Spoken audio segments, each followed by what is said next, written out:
Et bonsoir à tous, bienvenue dans le début de cette 6ème de LCS NA. On entame toujours les matchs retour en compagnie de Ellie. Comment ça va? Eh bien ça va très bien, ça va très bien. On attaque avec une belle affiche en plus pour commencer. Un petit 100 Thieves contre Cloud9. Cloud9 qui malheureusement a lâché sa place de leader. Derrière des bons EcoFox qui eux par contre continuent d'étrier tout le monde. Une belle soirée de LCS NA pendant qu'on voit le planning ici sous vos yeux. Alors, non pardon, pas le planning, le classement. EcoFox premier qui pulvérise tout. Le choc contre Cloud9 a eu lieu la semaine précédente. Un très beau match d'ailleurs. Ouais, ils ont pas non plus trop leur mot à dire. C'est-à-dire qu'on a tenté de hard counter le gangplank de Uni au top avec un Lucia, Nicorit qui s'est fait camper et démonter dans la foulée. Svenskeren qui n'a pas réussi à trouver son utilité en début de partie. Donc oui, il y a eu match. C'était pas non plus une totale défragmentation, mais EcoFox était tout de même bien au-dessus et a priori on a un leader avéré après cette démonstration de puissance. Je vois pas qui va aller chercher EcoFox, sûrement pas TSM aujourd'hui. Non, sûrement pas TSM effectivement. Après bon, très naze. Ouais, pour l'instant TSM c'est pas fifou effectivement, c'est du bas de tableau, c'est 4-6 pour l'instant, c'est pas sûr d'être en playoff. Ça se fait égaliser par des FlyQuest qui remontent un petit peu d'outre-tombe noix. FlyQuest qui avait sorti une semaine compliquée puisque ça jouait contre Clutch, ça a perdu. Clutch qui est l'une des grosses équipes en forme et contre Optic, la surperformance contre Optic. Au ras des pâquerettes. Ouais, limite les conditions météorologiques n'étaient pas favorables. Mais du coup on aura un changement sur la top lane du côté de Optic. Ce n'est plus Zig, c'est Dokla qui jouera, donc qui était dans l'académie, qui a été monté. Voilà. Zig remercié au bench. Il paraît que devant autant de talent, il aurait été recruté directement en sub de Cannes. Ah oui, logique, j'ai envie de dire. Après, ils sont débauchés en genre par les plus grandes écuries chez Optic. Et puis, on avait vu en Corée un Cannes qui s'était fait sortir, hein. On l'avait fait jouer à Scal la semaine précédente. Hein. Attention, Cannes, petite perte de régime. Mais bon.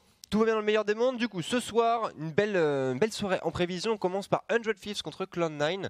Les 100 Thieves, actuellement, qui nous sortent une prestation qui est ok, c'est le milieu de tableau, c'est du 5-5. C'est pas mauvais. C'est la plus mauvaise équipe des meilleures, on va dire aujourd'hui, si tu me permets l'expression. Oui, ça reste dans le groupe de tête, c'est-à-dire qu'il y a 5 équipes qui sont un peu plus imposées. C'est EcoFox, Cloud9, Clutch, voilà, 100 Thieves et Team Liquid. Mais encore, moi, je dirais qu'il y a... C'est moins tassé, même en Europe maintenant on commence à avoir un classement de tête, mais vraiment je pense qu'on a EcoFox loin devant, Cloud9 qui est pas trop loin derrière, mais tout de même qui se fait distancer. Et après en dessous je dirais que de la 3ème à la 7ème place en comptant TSM dedans, c'est pas fou en fait, je suis pas émerveillé. Je trouve que pour le coup il y a des équipes très mauvaises et des équipes très bonnes en A, et après il y a un gros paquet de très moyens. C'est vrai qu'avec le mercato, avec l'injection d'argent qu'il y a eu sur cette saison, en fait dans toutes les équipes il y a des très gros joueurs qui sont capables de clutch. Moi je suis déçu par Team Liquid, je suis déçu par TSM. Autant Unreceive et Clutch, bon je m'attendais à ce que ce soit au milieu de tableau, mais effectivement moi il y a 2 équipes que j'attends un peu plus. Donc TSM, bon on est dans les matchs retour, honnêtement s'ils continuent de puer la mort, ce sera catastrophique. Ouais, ça va être dur, hein. TSM qui... Alors, je regarde l'historique un peu au niveau des semaines. Week 1, ils sont derniers. Week 2, ils sont avant-derniers. Après, ça monte en 5ème position Week 3. Ça se stabilise en 4ème semaine. Et en 5ème, ça commence à chuter. Sachant qu'ils perdent leur derby contre CLG. 0-2 en Week 5. Ouais, c'est dur. C'est très dur. On disait, hein, c'est Week 4, Week 5, c'est le moment où les équipes qui avaient eu des changements avaient réussi à plus ou moins trouver leur rythme de croisière. Du côté de TSM, aucun rythme n'a été trouvé. Il y a un joueur pour moi qui sous-performe, c'est Sven en fait. Pour Mitty, il a fallu un peu de temps, mais aujourd'hui il est efficace. Svenskeren, je le trouve, pas Svenskeren, Mike Young est en train de remonter un peu en puissance. Je l'ai trouvé assez moyen sur le début de split. Maintenant, il faut reconnaître que la semaine dernière c'était ok. Bjergsen Et ok, Honzer est peut-être le joueur qui joue le mieux actuellement chez TSM, mais c'est vrai que Sven n'est que l'ombre de lui-même. Ouais, c'est ça. Non, mais on sait pas ce qui se passe. Peut-être qu'il va y avoir le déclic et que ça va bien repartir. En attendant, donc voilà, hein, cette charismatique équipe des 100 Thieves avec Someday, Meteos, Ryu, Codison et Afromu. Ouais, effectivement, ça marche pas mal hein, pour eux du côté des Thieves. Pendant que la phase draft se lance directement en enchaînement. On n'a pas le temps en NA, hein. C'est 23h pétante et directement pas de Azir contre Jensen. Sunday contre Licorice. Licorice qui commence à avoir l'habitude hein, de manger du top laner coréen. À l'exception d'un, on en parlait tout à l'heure, c'est Uni. Uni, le seul joueur aujourd'hui qui est capable de sortir un GP contre un Lucian avec un démolisseur. Alors, un ban de Ryze contre Ryu, bon, double quadra ban mid lane. On a un très beau duel hein, au mid, Jensen contre Ryu, je pense que c'est deux excellents. On a un très beau duel à la top lane. On a Météos dans la jungle. C'est dit. J'aime bien UH. Voilà, si je tacle pas au moins une fois Météos par soirée NA, c'est pas une vraie soirée NA. Non, c'est sûr, c'est sûr. Après, bon, Météos qui a un petit peu sorti de son ornière, ça fonctionne un petit peu mieux. Alors, du coup, c'est Joanie. Skarner est disponible. Hein. Oui, ouais, ça semble plus logique quand même. Les NA qui spam Skarner à toutes les sauces. Hein. Bah, ils savent pas teamfight, du coup, avoir un engage avec Skarner avec un flash ulti, ça marche quand même assez bien. Ouais, bon, je tacle un petit peu, mais. First pick, je suis pas convaincu, encore une fois. Alors, côté Cloud9, bon, généralement, la réponse adaptée dans ce genre de situation, ça reste quand même une Sejuani, une bonne grosse Sejuani pour Svenskeren. Voilà, on prend pas spécialement de risque. Après, au niveau de la deuxième rotation. Tristana pour Sneaky, et on n'en parle plus. Il y a Kalista qui open aussi. Je suis moins fan en ce moment. Je trouve que ça scale moins bien. Et que c'est toujours bien d'avoir cette petite composante Tristana qui est extrêmement safe. Surtout contre Skarner d'ailleurs. Ah, et le Galio, mais oui. Le Galio peut-être pour Jensen. Galio vraiment peut-être le mid laner le plus polyvalent aujourd'hui en dehors. Bon. Le ban Azir, le ban Ryze et Zoé, c'est des choses qui, même sur 8.3, restent quand même très standard. Du coup, la réponse adaptée, le quatrième pick le plus publicité, ça reste Galio. Et non, on va préférer rester sur un Gnar pour Licorice, en blind, très bien. Alors pour un Fields, j'aurais préféré le Galio, je pense que ça leur faisait la front lane, ça leur faisait après, ils avaient plus qu'à blinder de dégâts. Peut-être un peu prévisible, parce que dans ce cas-là, tu sais sur quoi vont partir Sneaky et Svenskeren. Enfin, Sneaky pardon et Licorice. Et il reste encore pas mal de choses, faut venir gêner ce Gna. On en a vu des contres, il y a encore Horn, il y a encore Sion. Il y a Sion. Il y a GP, enfin bon bref, même si c'est pas un contre, ça s'en sort très très bien. Et ce sera donc un GP pour Sunday. Ouais, effectivement, on va jouer le scaling hein, chez les Thieves. Pourquoi pas sécuriser un carré d'effort au niveau de la lane, pouvoir abuser de ces petits GP et mettre à mal des Cloud9 qui au niveau de leur validation de la dueling vont être amputés probablement d'un ban. Si ce n'est deux. Ah non, on va préférer deny le Galio. Double globo déjà, hein, ça va faire très mal. Donc un Corki qui est la réponse généralement adaptée. Certains fous furieux se tentent un Lucian, mais c'est beaucoup plus dur d'avoir de l'utilité avec Lucian. Et Corki met tellement de dégâts. Ouais, ça tape fort. J'ai tendance à préférer largement la draft Under Thieves, 100 Thieves jusqu'à maintenant. Bah, j'ai peur que ça manque un peu de contrôle en fait chez Cloud9 pour l'instant. C'est le problème avec Corki en fait, c'est que ça tape très fort, mais en termes de CC, en dehors d'un package, t'es quand même assez limité. Là tu lock. Bourrome Horn chez les 100 Thieves. Pourquoi pas. Surtout Horn, surtout non, Brome, pardon, j'ai non, envie de dire. je suis bête, il y a un long plank. Ah, Brome du coup. Ouais. Après le Horn support est jouable aussi, hein, pourquoi pas. Bon, sachant que ce serait peut-être un poil overkill vu de la quantité de contrôle qu'on a chez les Thieves. Et voilà, le ban Brome directement contre Cloud9. Maintenant, la réponse pour les nuages 9, Reaper toujours aux commandes. Petit focus peut-être sur Codison, on n'a pas ban un seul à laisser pour l'instant. Et justement, on vient prendre l'information auprès de Sneaky. Hein. Qu'est-ce que tu penses de la lane? Comment est-ce qu'on voit les choses? Est-ce qu'on joue agressif? Est-ce qu'on préfère jouer un scaling? Sachant qu'avec un Corki, t'as envie d'avoir une game qui dure un petit peu. Maintenant, il y a un GP en face. Choix cornélien et pas de Tristana du coup. Un bon Varus. Varus contre GP, c'est dur quand même. Qu'est-ce que ça DPS après? Qu'est-ce que ça met la pression? Là, ils ont 3 lignes qui mettent la pression s'ils le jouent comme ça. Ça se discute pour la mid lane. Pour la mid lane, ouais, ça va être du farm. Après, je suis curieux de voir si Jensen va conserver la TP ou si on part sur une cleanse contre Ryu. Ce qui, bon, contre Skarner est relativement inutile, mais contre un Galio, c'est quand même un petit must-have, on va pas se mentir. Et pas de Tahm Kench derrière. Alors pour Cloud9, Kalista, ben on en parlait, hein, voilà, on va jouer la lane pressure au maximum. Maintenant, on a vu que Kalista n'était pas aussi imba sur ce patch-là que sur les versions précédentes du jeu. Ça va être validé, sachant que en termes de support, mêlée, pas d'Alistar, pas de Braum, pas de Tahm Kench, pas de Rakan. Il y a encore le Thresh de Smoothie. Taric. Et encore le Taric. Après, est-ce que tu as envie de jouer Taric avec Kalista? Non, non, pas contre Kalista, il est vrai. Allez, la bonne Janna Kate, bim, headshot. À l'ancienne. Bah pourquoi là, pas, là, ça hein. règle, hein. Bon, il y a Varus hein, qui push. Varus Janna, honnêtement, ça a énormément de ouais, sens. mais Hein. moi j'aime bien. Hein.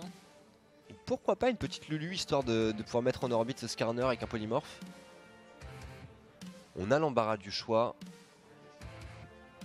Et on va prendre son temps pour Afromo. Alors attention, Afromo qui nous sortit un bar la semaine dernière et... Oh le bardo! Honnêtement, moi je serais plus d'avis de deny le Thresh. Parce que t'as pas envie de te manger un Kalista Thresh. Après c'est vrai que le Bard Varus en termes de laning, c'est très fort. Et là pour le coup Smoothie, choix cornélien, qu'est-ce qu'on fait? Est-ce qu'on prend Starik avec lequel la synergie est assez moyenne pour Kalista? Est-ce qu'on prend un Bard aussi, hein, pourquoi pas, pour jouer vraiment la lane à fond? Sachant que, une fois de plus, on est quand même sur une composition d'équipe qui a une quantité de contrôle assez légère. Bien Taric, hein, en termes de synergie, tu peux lancer un Taric qui dazzle, il peut prendre des risques, il peut auto-hit, ils vont pouvoir réceptionner l'énorme engage avec le double global des Android Seals, parce que c'est eux qui ont le plus gros engage de la game, chaîne de corruption, ulti Galio, l'euro morcage, la peine capitale, il y a énormément de contrôle. Ah bah c'est 7 hard CC en tout si je ne me trompe pas. Ce qui fait beaucoup face à... Alors 2 pour le Mega Gnar, 2 pour la Sage. Allez 3 pour la Sage on va dire. 5, ouais ça se match. Après c'est plus dur à mettre en place pour les il y a moins de portée. Il y a cette dépendance à soit un flanking de Lycoris, soit vraiment un bon snipe de Svenskeren. Sachant qu'il y a un moment donné, bon il y a un Skarner qui va être en opposition, il y a un Galio qui est en opposition, ça va pas forcément être facile. Je suis pas fan moi de la draft des Cloud9. J'avoue que j'ai du mal aussi. J'ai tendance à penser qu'il y a plus de possibilités, il y a un scaling qui est très présent chez Android Seals, ils gagnent le split à terme avec le Gangplank, ils ont plus de mobilité sur la carte, ils ont un Varus pour DPS derrière, ils ont beaucoup d'engage, ils ont beaucoup de piles, c'est très complet, c'est tanky. J'aime vraiment beaucoup la draft Android Seals. J'avoue que c'est assez équilibré. Faut juste voir comment Meteos va réussir à se rendre efficace. Est-ce que ça va être par un gros engage Predator, on met un stun et on fait un remorquage pick-up, mais c'est vrai qu'en teamfight c'est pas évident à jouer. Bah après on l'a vu énormément dernièrement, le match-up Sejuani Skarner. En early, Skarner a la pression en termes de jungle, en termes de clear, en termes de gank. Maintenant attention, au niveau 6, la Sejuani peut répondre, sachant que chez Cloud9 on a quand même des lanes qui sont relativement dominantes, notamment au niveau du mid et du top. On va voir, sachant que Svenskeren est l'homme en forme. Il avait vraiment été très impressionnant la semaine dernière. C'était contre TSM. Hein. Ce fameux counter gank sur le dive top lane avec un ulti qui passait au ras des pâquerettes et qui a sauvé un Lycoris à 3 points de vie. Et derrière, ça avait permis à Cloud9 de pouvoir dérouler cette game. Très belle partie pour Cloud9 qui est peut-être l'équipe qui sort le playstyle le plus propre, je trouve, des NA. Même si Ecofax est meilleur, pardon, même si Ecofax est plus fort. Il n'y a pas ce côté vraiment très léché, tactique, où voilà, les drafts sont généralement bien faits. Bon, même si là, c'est un petit peu l'exception qui confirme la règle. Globalement, C9, ça roule bien. Deuxième au classement d'ailleurs, on le rappelle, face à des Thieves qui montrent de bonnes choses. Pour moi, les Thieves, c'est ce profil d'équipe de milieu haut de tableau. Il y a de grosses individualités, il y a un coaching staff qui a fait ses preuves. Maintenant, on n'est pas non plus sur un niveau top régional. C'est le genre d'équipe qui peut faire trembler absolument tout le monde. Du coup, c'est un challenger particulièrement redoutable pour les C9 qui ont été fragilisés une fois de plus hein, face à Ecofox la semaine précédente. La récupération des cristaux du Skarner. On sait un petit start red buff, oui. On a juste préparé la transition dans la jungle. Ok, bah, je suis curieux de savoir comment va se passer cette phase de lane un petit peu. Je donnerai l'avantage à Android Seals. En fait, j'en donne à peu près l'avantage tout le temps. Bah c'est un Galio électrocution en plus. Ouh. Alors ça c'est très sale par contre en termes de champ. On voit beaucoup de Galio grimoire déchaîné. Alors, quand même on a peur de dégâts limités. Là l'électrocute ça va faire très mal face à un Jensen qui joue sans cleanse. Donc une double domination au niveau de la jungle et de la mid lane pour les Angel Thieves, ça peut faire vraiment mal une fois de plus. On va regarder un œil là-dessus. Et derrière, bon, on va farmer hein, pour les voleurs. Someday start Targon, on est là pour engranger des golds. Jensen qui a fait le choix du cul d'ailleurs aussi au niveau de la phase de lane. Avec le TP, c'est un choix qui est très intelligent, très intéressant surtout en termes d'économie. Maintenant, le risque avec ce starter, c'est si tu te prends un all-in, il y a un vrai risque de décès. C'est compliqué tout de même, même avec un Skarner de venir gank un Corki qui joue safe. Avant le niveau 6, c'est du quasi improbable, c'est-à-dire que il faut flasher le stun pour l'activer. C'est bon. C'est risqué. En fait, c'est même pas que c'est risqué, c'est qu'il faut tout simplement y arriver. Il peut à moins d'aller chercher sous la tour, et là, dans ce cas-là, c'est plus risqué, c'est stupide. Attention, c'est Météos dont on parle là, non tout est possible, tout est réalisable.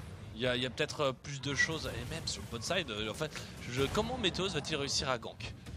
Est-ce qu'il a intérêt à gank et pas à plutôt servir de la pression de ses lanes pour essayer d'aller chercher Svenskeren dans la jungle? Il a le match-up. Il a le match-up. Après, c'est vrai que Sejuani, s'il y a bien l'un des très gros points forts du champion, c'est que c'est très dur à déloger. En fait, tu peux la chasser, tu peux pas vraiment tu peux pas la tuer. Je suis d'accord. Et ça va être un gros problème. Maintenant, on trouve de la porte de vision. La jungle topside est clear. Au niveau du bot, on essaie que les Krugs. On est full HP, full mana pour Météos. Counter jungle, tout ce qu'il y a de plus classique. Maintenant, ça manque un peu de vision au niveau du bot. On pourrait arriver dans le dos là, hein, sur Jensen. Ah, c'est vu. C'est très bonne ward. C'est complètement vu. Très bonne ward, effectivement. Et Jensen qui ping. Hein. Côté Svenskeren, on a l'information, on pourra faire le back. Revenir couteau de pisteur. Profitez-en, dernier patch compétitif sur lequel le couteau de pisteur est encore disponible. Et ça va mettre un sacré coup de pied dans la fourmilière compétitive. Ça va être. Mais je me demande si ça va pas avoir l'effet inverse de celui escompté, c'est-à-dire que les joueurs jouent encore plus safe car ils n'auront pas de vision. Et du coup, qu'on tente plus aucune agression sur aucune lane. C'est un petit peu ma peur. C'est possible. Je dois avouer. On verra la semaine prochaine là quand ça sera implémenté. Mais pour le meilleur ou pour le pire. C'est soit l'un, soit il n'y aura pas de juste milieu. Ouais, effectivement. Après, c'est vrai que je vais prendre par exemple la dernière game de Xmissy avec son Jack Jungle où il sort un score de vision à 180, je crois, en late game. En fait, il met 2 fois le score de vision de son support. Ah, bon, je suis d'accord qu'il y a trop de wards, mais peut-être qu'on passe d'un extrême à l'autre. Ouais, faut voir. Faudra un petit peu de recul sur le jeu pour pouvoir juger. En tout cas, pour l'instant, on joue en contrôle des deux côtés. Attention, Lycoris là, bon deny, le stun qui va passer sur la fin de ce Mega Ignite, et Someday qui est en danger là-dessus. Oh, c'est dangereux, il y a un boomerang qui va revenir et qui sera juke pour Someday. Oui, il s'est pris le rocher en pensant s'être caché assez confortablement derrière ses creeps.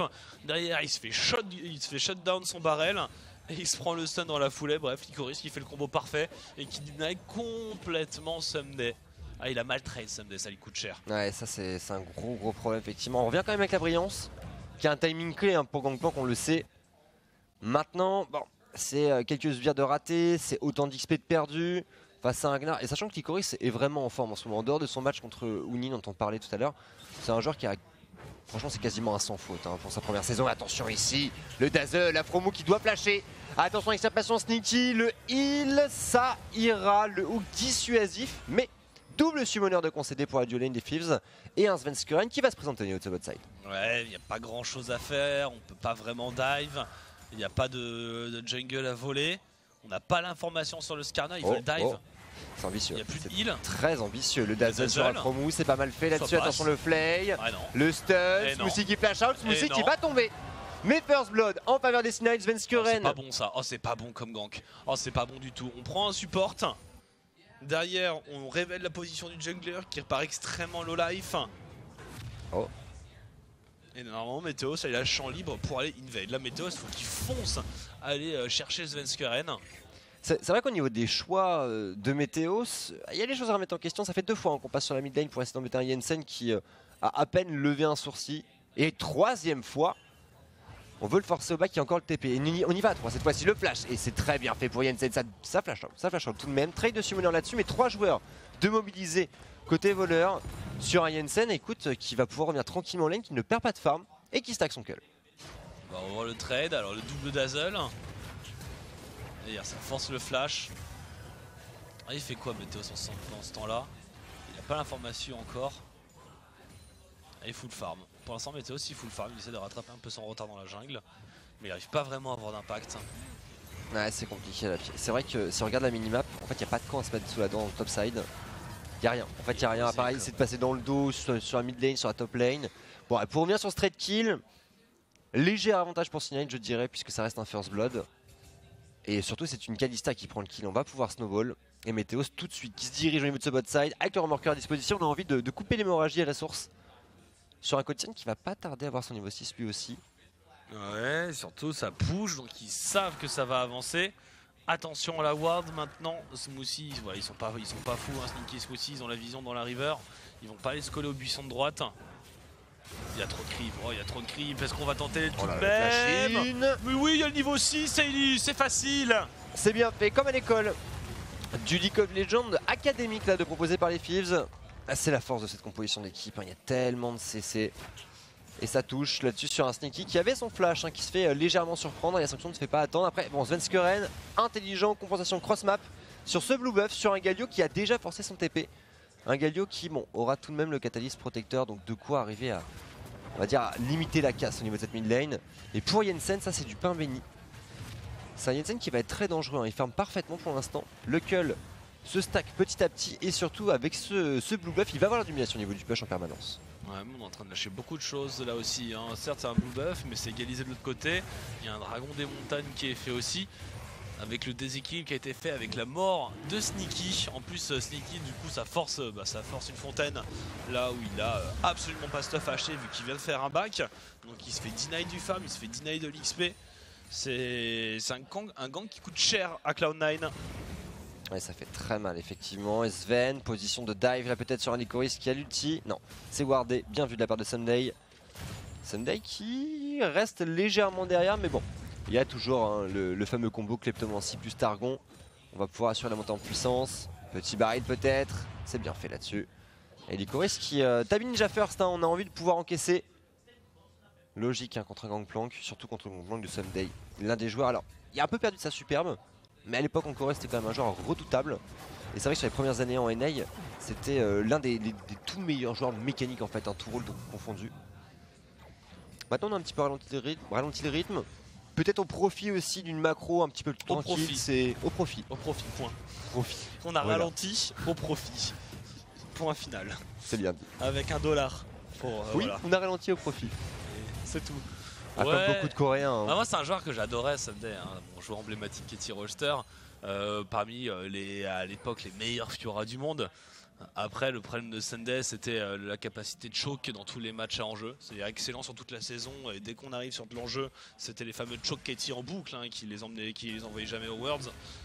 Donc c'est. Et en NA, bon, oui, il est bon parce que c'est un excellentissime joueur, mais c'est pas le Sunday de la belle époque, quoi. Ouais. Il s'est acclimaté à son nouveau style de vie. Comme beaucoup. Étrangement, comme beaucoup, ouais. Après, bon, ouais, il reste dans le haut de tableau quand même en top laner actuellement. Et face à Licorice, c'est intéressant, c'est vraiment deux profils assez opposés. Hein. Licorice, on le rappelle, joueur qui fait sa première saison en LCS, qui pour l'instant performe très très bien. Et surtout qui n'a pas l'air d'être spécialement impressionné de jouer contre des gros noms de la scène. Que ce soit alors Uni et de manière caricaturale, même s'il fait éclater, Sunday, des Darshan, etc. C'est un joueur qui est très très solide pour l'instant. Et j'avoue que j'ai hâte de voir ce qu'il va pouvoir donner à l'international. Pendant que Sunday il accompagne Météos. Côté de la caméra de Ryu. Pardon, je remarque des détails débiles qui ne servent à rien. C'est un message là. Oui. C'est un Ryu en final form peut-être. Un Ryu sur Galio. Je suis assez curieux aussi. C'est un joueur qui était vraiment connu pour une capacité à avoir des montants de dégâts complètement scandaleux, mais pas forcément un gros joueur de tank mid lane. Et là-dessus, il pourrait se faire sanctionner. Le dash qui va quand même passer là-dessus, le fléau, c'est raté. Un peu scandaleux ce dash qui passe. Un peu scandaleux. Un petit peu, ouais, effectivement. C'est une déception du côté de Svenskeren. Ah, l'idée était vraiment bonne, c'est sûr. Après, bon, on ne demande pas la pause pour Cloud9, ça semble legit. Et pendant ce temps, au niveau de ce bot side, Sneaky aussi qui continue de dominer la ligne en termes de push. On a la tears, hein, pour ce Taric. Codison qui reste sur la défensive. Hein. Surtout, regardez le map control pour Cloud9 au niveau du bas de la carte. C'est double ward de contrôle au niveau de la bot lane, des wards très avancés au niveau des raptors, etc. Et du coup, on sait par élimination que Météos n'est pas présent. C'est le timing sur lequel une Kalista niveau 6 avec un Ignite à disposition, ça fait extrêmement peur. Et on en prend toute la mesure, hein, bien sûr, côté Thieves. J'attends qu'il y ait un avantage qui pris, en fait, qu'il y ait une première tour qui tombe pour que ça bouge un petit peu. Parce que pour l'instant, d'un côté comme de l'autre, je trouve qu'il y a très peu d'ouverture en termes de gank. En fait, c'est. À part jouer le dragon et le héros de la faille, c'est il n'y a pas de domination vraiment nette d'une ligne ou d'une autre. C'est-à-dire que ça va pas bouger sur la mid lane parce que les deux côtés wave clear trop vite. Au top, le gangplank va farm. En bot, les duels sont quasiment ingankables et les jugglers peuvent pas se tuer entre eux. C'est bloqué, ouais. Oui, c'est 100% bloqué, effectivement. Alors maintenant, Ryu, parce qu'on a l'abyssal, pas encore. Par contre, Trinité a 12 minutes de jeu pour Jensen. Ça pourrait être l'élément perturbateur qu'il faudrait pour Cloud9 pour arriver à faire bouger un petit peu les choses. Pourquoi pas au niveau de ce bot, hein. Alors si, Codison qui a Ginzo. Ça c'est quand même un gros problème, il n'y a pas de BRK encore pour Sneaky. Sachant qu'une Ginzo de base, il n'y a aucun autre spike que d'ADC qui arrive à matcher celui-ci. Il y avait Kog, tout de même. C'est vrai. Mais bon, Kog, oui, c'est vrai. Mais bon, Kog n'est plus joué depuis son EF, il a disparu des écrans radars. Ouais, c'est un champion qui était énormément plébiscité. Et des gens demandaient donc pourquoi la tire sur un Taric. C'est juste que Taric spam ses auto-attaques, tu lui fais hautement régénérer sa menace, qui lui permet de spammer le heal et d'une mana pool, et ça permet d'avoir une phase de laning qui est vraiment tranquille. Ouais, il y a vraiment besoin de ce mana pool. C'est une des rares exceptions. Et du coup, Météos à l'invade, blue buff à défendre. Météos coquin là, hein, pour l'instant. Flash et remorquage de disponible. Svenskeren tient le niveau 9 de son adversaire. Pas de problème. Et Jensen, c'est les wards de contrôle. Hein. C'est là aussi qu'on voit le Cloud9 est quand même une grande équipe, c'est qu'on ne laisse rien au hasard. Il y a un bleu, 2 wards de contrôle pour protéger le jungler, protéger la mid lane. On a la duo lane qui est en train de patrouiller déjà, qui a pu préparer sa phase de laning, enfin qui a pu préparer son push pour ne pas être sous pression. Et du coup c'est validé sans aucun souci pour un Jensen qui est déjà en train de mettre 1000 gold, ni plus ni moins, sur un Ryu qui est, bah voilà, c'est l'impact du kill, c'est l'impact d'une bonne phase de laning. Maintenant ça pourrait se faire punir, c'est 4 joueurs Thieves qui vont se diriger au niveau de cette mid lane. C'est vu. Svenskeren en contre. C'est vu, il y a une ward de contrôle, ils n'ont pas l'information sur le trap mais ils savent que la duo lane a bougé. Ah si, ils ont eu l'information, il y a une ward au niveau du dragon. Et on va aller jouer le dragon des montagnes pour les 100 Thieves, le deuxième. Attention, c'est le moment où ça commence à devenir dangereux pour les objectifs neutres. Oui, clairement. Très clairement, surtout avec ce fameux Varus. Hein. En hit avec le Z de Maxé, ça peut aller très vite sur un Nashor. Et Météos qui patrouille, attention, Rio, le taunt qui ne passera pas, les fausses piques s'enchaînent, tant qu'il est déjà du champion hein, qui est très impressionnant. Bon après, botte de Mercure plus manteau de Négatron, ça fait beaucoup. Et derrière, les malandrins qui partent sur ce dragon des montagnes. Est-ce qu'on va défendre chez Cloud9? On se doute de la prise de l'objectif. Voilà, Svenskeren en position, il y a le TP pour Ikoris. Ça va être reset, quoique le catch, attention directement sur Météos. De Galio, la lumière cosmique, on va continuer, on va réengage Météos, il faut qu'il reste en vie pour le smite, il est obligé de partir. Le tunnel vision sur Météos, on va essayer de se retourner sur Ryu, le go-in de Smoothie. L'arrivée de Someday, un premier baril. C'est bien fait là-dessus, le hook sur un Ikoris en méga Gnar, mais Ikoris qui va tomber trop rapidement, malheureusement Sneaky cancel sur ce dash out et double kill pour Codison. Très bon fight pour les Thieves. Heureusement que l'Icoris n'a pas eu le temps de passer en méga. Je pense qu'ils ont serré très fort les fesses au moment où ils ont vu la barre rouge. Ah oui, très clairement. Attention, Svenskeren ici qui pourrait y passer également. De gros dégâts, la Ginzo, on en parlait. Killing spree pour Codison, 3-0-3 pour ce Varus. Le deuxième dragon des montagnes qui tombe et Cloud9. On les avait dit fragilisé. Là, ça fait quand même un coup sur coup beaucoup d'erreurs. J'ai hâte de voir le replay. Alors, une grosse question que je me pose, c'est Jensen, comment on se fait remorquer avec un flash de disponible? Il se prend un bon gros flash-in. Le hook protection. Ok. Ouais. Ouais, le hook est vraiment très propre. Et à partir de là, ça déroule. Tellement tunnel vision sur Météos. Derrière, il se commit un petit peu. Et le flanking de Someday. Ah, et encore un hook. Hein. Ouais, ça se joue vraiment rien. C'est 3 joueurs dans le mur là-dessus. Hein. Ça se joue à 2 grabs. C'est les 2 bons grabs de Afromou qui empêchent complètement les Cloud9 de jouer. Une air, donc double dragon des montagnes. On récupère la pression sur les lanes. Je sais pas où on est après le replay, un petit peu les points de vie. Ça c'est une grosse erreur hein, d'ailleurs au passage de Svenskeren. On a perdu le tempo et on voit les dégâts. Ah, l'Icoris, pardon, Someday qui fait un très gros travail. Hein. 2100. Ce baril sur 2 joueurs qui est pour beaucoup quand même. Et c'est vrai que derrière, Fromo, on l'avait déjà vu en forme la semaine dernière sur son Bard, même si c'était fait bien punir. Là, on sent que le joueur a... On n'a pas envie de rester sur du support tank vraiment utilitaire. On a envie de prendre un support carry avec beaucoup de guillemets. Là pour faire des plays, et pour l'instant ça lui réussit plutôt bien. On est sur un 100% de KP. Même s'il a lâché le First Blood, c'était sur un dive, sans flash. Ça s'excuse. Et pour l'instant c'est une killing spree en termes de hook. A voir si ça continue, les chaînes de corruption. Et déjà ça le continue. Flay derrière. Et trop de dégâts. Et encore, il a pas mis sa peine capitale, il l'a tenté un petit peu en avance. Oh là, attention à la punition sur la mid lane. Ryu, le taunt, Sven qui va prendre l'aggro. Il n'y a rien à faire sur cette mid lane. Je sais même pas pourquoi ils le tentent. À quel moment ils ont les dégâts avec un Corki et une Sejuani contre un Galio qui a Abyssal Mercure. Ah, pas possible. Ils ont full dégâts magiques contre quelqu'un qui a full résistance magie.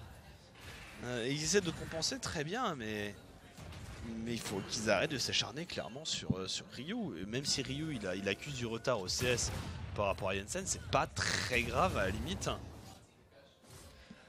C'est vrai que c'est un decision making qui est contestable là-dessus. Et les Thieves qui punissent bien, hein. C'est T1 top qui tombe. Là T1 au niveau du bot a pris son tarif. Double dragon des montagnes comme on le disait tout à l'heure. Maintenant attention, Lycoris a le Black Fever. Oh, le petit baril qui a raté là. On ne dira rien, someday ça arrive même au meilleur. Il a anticipé l'auto-attaque de Lycoris. C'est un Varus à 4-0 déjà sur 2 items. Là, Codison il frappe trop fort. Il a un stuff on hit qui fait monstrueusement mal, il a ses 30% de crit. Et le choix du au bout du rouleau, hein. Ça va augmenter les dégâts du Galio, ça va augmenter les dégâts de l'ulti du GP aussi. Ça fait beaucoup de choses mine de rien. Et derrière il va pouvoir encaisser sur un Jensen qui avait fait une très bonne phase de nuit comme on le disait. Qui est censé être là aussi pour aider un Sneaky qui est bien puni, qui est un champion qui a une courte range, contre temps de contrôle. Il y a cette dépendance au Corki chez Cloud9. Et comme tu disais tout à l'heure, hein, Galio est trop solide. Du côté de Météo c'est pareil, on commence à être vraiment très tanky. Du coup les cibles sont assez limitées pour le joueur danois de chez Cloud9. Et derrière Angel Thieves, ça accélère. Maintenant cette prise du héros de la faille pourrait sonner peut-être le retour de Sinel dans cette partie. C'est une T2 quasiment morte à cause de ça. Ils vont manger une rotation sur la mid lane aussi. Le taunt, il pourra pas aller plus loin. Ryu, il y a Météos qui arrive avec le prédateur, il n'a pas son flash. Non, effectivement, on va pas le tenter. Il y a ce package qui fait toujours aussi peur. On va pouvoir se replacer. Ryu, on rentre à la maison. Côté Sunday, reset de line en prévision. Le Stera qui devrait pas tarder à pop non plus, qui va faire beaucoup de bien. Pareil, encore un gros coup de liner. Moi j'ai 30% de crit pour Codison, j'ai halluciné un Runan. Ce sont des choses qui arrivent. Oh oui, c'est au milieu de nulle part. Le chat me rappelle alors, et vous avez bien raison. Vous avez bien raison. Pour la peine, je vais tous vous Théo. C'est une dictature chez OGaming. Voilà. Tout à fait. Si vous ne le saviez pas, mais une dictature éclairée. Oui. Voilà, il y a des beaux spots de light sur le plateau, donc c'est une dictature éclairée. Une belle dictature, comme on les aime. Et du coup, on arrive à l'aube de cette 20e minute. Nashor disponible. Et ça, pour les Thieves, c'est un énorme atout. Ne serait-ce que, voilà, de Dragon des Montagnes, la pression que va proposer l'équipe autour de l'objectif, elle pourrait faire collapser Cloud9 qui n'ont qu'une seule solution entre guillemets pour arriver à tenir ça, c'est le split push de Lycoris qui fait un bon boulot. C'est du 25 creep d'avance sur un Someday qui a quand même réussi à accumuler sa trinité et voilà, comme je disais, le Stera qui a pas tardé à sortir. Mais on a de quoi arriver à récupérer cette T1 bot et surtout ce héros de la faille, toujours porté par Svenskeren.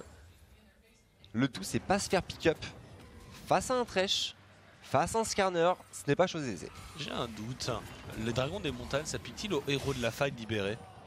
Je ne sais pas. C'est une bonne question pendant que Sneaky se fait éclater pour l'instant. Sneaky on se replace, c'est bien fait. La lumière cosmique seulement sur 2 joueurs. C'est tellement tanky. C'est Skarner qui va disengage. Mais ça claque beaucoup de summoners du côté des Cloud9.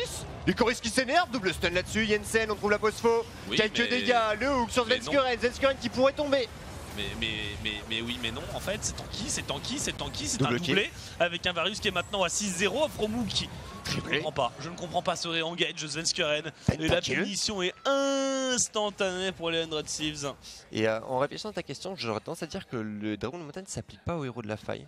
J'aurais tendance à dire que ça ne s'applique que sur les champions.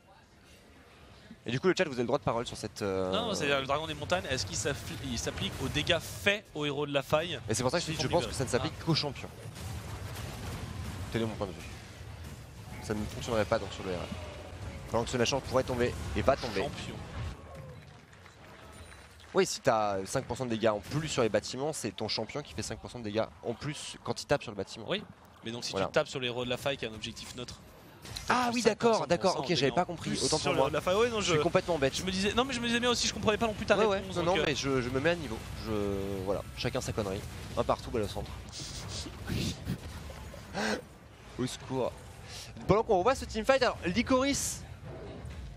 Mécaniquement c'était beau. Oui, ça s'applique, et bien je vous ferai confiance. Mais c'est trop tanky en fait. Regarde Ryu. C'est précipité. Ryu, il y a 3 joueurs qui lui tapent dessus. Il arrive tout de même à partir et pour ce temps-là, t'as Codison qui est qui ne bouge même pas, qui est en auto-attaque right-click. C'est ouais, effectivement, c'est Glass Cannon par excellence. Et le move de Licorice mécaniquement est propre, hein, mais le problème c'est que le positionnement Cloud9 est pas efficient. Il y a encore 2 petites secondes pour arriver à follow-up. Enfin, ça, bref, tu perds du dégât. Voilà, tu disais, il y a un Varus avec un Runen cette fois-ci, on le notera. Non, mais il est monstrueux, on fait la 7-0. Inarrêtable. La partie elle est terminée, je vois pas comment ils montent.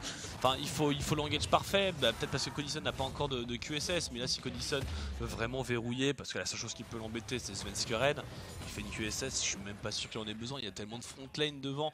Afromou il est toujours aux petits oignons avec son ADC, et le chat rebondit dessus en disant qu'une fois qu'il est invoqué, il n'est plus neutre l'héros de la faille, donc après ça ne s'applique pas, et je trouve que ce raisonnement est judicieux. Non, c'est bien vu.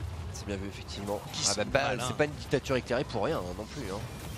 Un chat éclairant météo, ce flash-in, remorquage, lanterne, Svenske Red isolé, Svenske Red empalé sur cette phase de jeu. Il n'y a rien à faire. La synergie Skarner-Thresh, ça reste quand même l'un des combos les plus efficaces.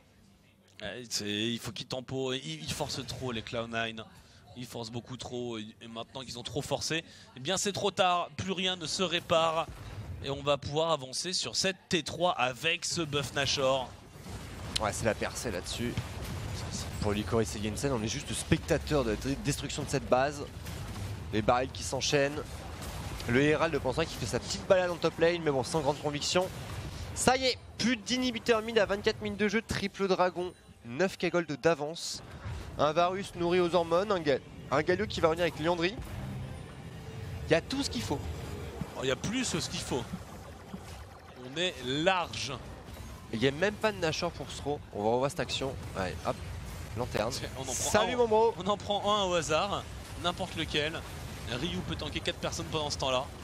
Et encore, on ramène un joueur qui met un Dazzle sur 3 joueurs là-dessus. Ça aurait pu être encore pire pour Cloud9. Et là c'est vrai que le bateau prend l'eau pour le moment. La Kalista n'a pas réussi à fonctionner. Quand même sur un champion qui est là pour dominer sa lane. Et qui n'a pas réussi à créer une plus-value suffisamment forte. J'étais pas fan du pic de Kalista, ça met pas cette pression actuellement. Bah puis pas avec Taric en fait. T'as besoin. Et c'est là que je trouve on revient sur le pic Thresh plutôt que le pic Bard. Qui était vraiment pour moi intelligent chez les Thieves. Parce que si tu mets un Thresh dans les mains de Smoothie, pour Sneaky, il y a cette capacité à faire des plays, il y a cette capacité à arriver à tuer en lane sans avoir besoin de die de Svenske Red et du coup de créer vraiment un gros snowball seulement à 2 joueurs. Et du coup avoir une Sejuani qui peut aller soulager Jensen, qui peut aller apporter de la vision à Licorice, qui lui aussi Licorice qui a fait un bon early game, mais voilà, il manquait cette petite impulsion pour que Cloud9 arrive à prendre un ascendant décidément suffisamment convaincant, et là ça ne suffit pas. Et pour les Thieves, c'est du snowball pur et simple, 4k2 hein, de powerplay. Ça fait très mal. Et derrière cette T2, alors, regardez les dégâts de ce Varus. C'est insane. Quasiment full stuff. Parce qu'en plus, il n'y a pas un stuff qui coûte très cher non plus. À 25 minutes de jeu. Ils sont en train de se faire split. Ils ont plus inhibiteur au bot. Il y a un dragon infernal qui revient. En plus, les éléments sont contre eux. C'est terrible. Ah oui, là pour le coup, c'est un roulement qui est assez défavorable. Bon, alors maintenant pour les Thieves, on arrive dans cette fameuse phase de jeu, si cher au NA, ce mid-game pendant lequel il n'y a pas de Nashor, où généralement ça part en Aram mid. Et ça ira cette fois-ci pour Jensen, le package qui va être forcé. On joue des rotations. Cloud9 peut arriver à temporiser la phase de jeu. Hein. Pas beaucoup de wave clear, malheureusement. Le wave clear c'est Corki, point final. Donc c'est pas suffisant et ça donne aux Red Thieves l'opportunité de venir taper les tours. Il y a un slow push qui est en train d'arriver sur le bot side, avec une double vague en train de s'accumuler. Ils ont l'embarras du choix dans la stratégie pour avancer. Ouais, effectivement. Est-ce qu'on peut arriver à finir cette game tôt pour les Thieves? On le sait, c'est souvent l'un des reproches faits aux grosses équipes. Attention, la chaîne de corruption, le Dazzle, Codison, lumière cosmique. Oh non, Licorice, le airball ça pile, sur ce ça méga pile pour Codison, et Codison, ça y est, c'est repositionné, il est derrière et il aligne tous les clans. Oh, le grab d'Afrobou. Ça ira, QSS pour Sneaky, et Licorice qui passe à un chouïa du place peut-être là.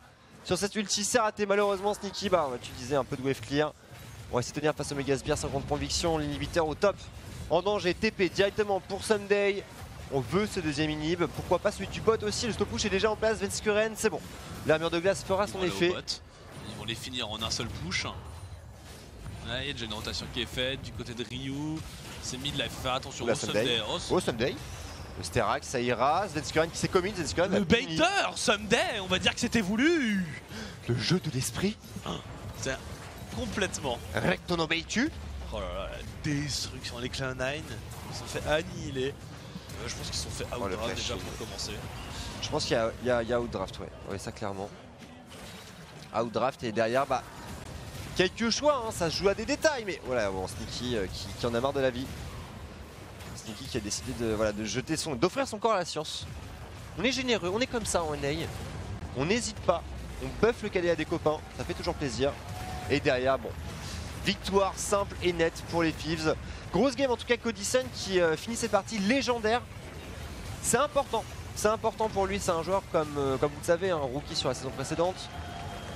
Pas forcément le joueur sur lequel il y a la plus grosse hype. Et là, il faut quand même que sa partie était excessivement décente. Ils n'ont pas pu faire grand chose sur aucune ligne, dans la jungle non plus. Ils ont pris quelques mauvais fights sur des mauvais timings au niveau des pics de puissance de Android6 qui ont coûté très cher. Le contrôle des objectifs n'était pas présent, la vision n'était pas présente. Bref, c'est pas les Cloud9 qu'on a vu sur ce début de saison. Mais il faut se reprendre. Voilà, c'est la dernière ligne droite. Il reste 3 semaines après celle-là. Donc plus beaucoup pour essayer de s'imposer. Et pour l'instant, ils sont dans le top 2 et il faut y rester pour les Cloud9. Ça leur évitera un BO5 de quart de finale. Donc c'est très important. Et là, pour le coup, du début à la fin, de la draft à la finition, rien n'était bon dans cette game. Oui, c'est vrai que c'était en dessous de ce qu'on voit actuellement chez Cloud9. Alors à voir, est-ce que c'est ce match contre EcoFox qui leur a fait si mal au moral ou est-ce que c'est juste un accident de parcours? Ça a bien joué chez Android6, il faut pas non plus dire que c'est Cloud9 qui a mal joué uniquement. C'est les Android6, ils ont aussi Afromo a été excellent, Codison a été excellent, sur la mid lane ça a très bien tenu, le Gangplank n'a pas perdu son match-up, bref, un quasi sans faute. Clairement, du coup on peut enchaîner sur la deuxième partie de la soirée, CLG contre Clutch Gaming. Noah, ça va être encore un match assez redouté, assez redoutable, tout ça bien sûr après une courte page de publicité. On revient dans quelques minutes sur Gaming, à tout de suite.